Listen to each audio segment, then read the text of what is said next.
বাবর সম্রাটের নামে কেউ যদি নেক উদ্দেশ্য নিয়ে করে, বাবরের নামে মসজিদ করতে হবে এরকম কোনো জরুরি নয়।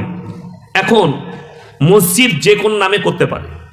আমি মসজিদ করছি, হ্যাঁ, ইয়াসিন নাম দিয়ে দিলাম, কি বলেন, অনেকজন নাম দিয়েছে, মক্কা মসজিদ আছে, মদিনা মসজিদ আছে, কি বলেন, বাংলাদেশে দেখবেন অনেক ব্যক্তির নামে মসজিদ আছে, ভালো ভালো সাহাবীদের নামে, বাইতুল হারাম, কি বললেন, অনেক রকম মসজিদ আছে। এখন বাবর হচ্ছে ভারতের একজন বিতর্কিত লোক। কি লোক বললাম? বিতর্কিত লোক। বিতর্ক হয়েছে সেটা নিয়ে। দেখুন এখন এমন পরিস্থিতিতে পৌঁছেছে, আমি না পক্ষে না বিপক্ষে বলতে পারবো, তবে মসজিদ কেউ যদি তৈরি করে, একটা মুসলমান হিসাবে আমি তার পক্ষেই থাকবো। এখন কি নাম দিচ্ছে না দিচ্ছে, এর ভেতরে অনেক বড় কাহিনী আছে। সেই কাহিনীতে আমি না ঢুকতে চাই, না আমি ওখানে জড়াতে চাই। আমার মতো মৌলবি সাধারণ ব্যক্তি আমরা, কেউ মসজিদ করছেন তার পক্ষে আছি, কেউ বিরোধিতা করছেন সে তার যুক্তিতে করছে।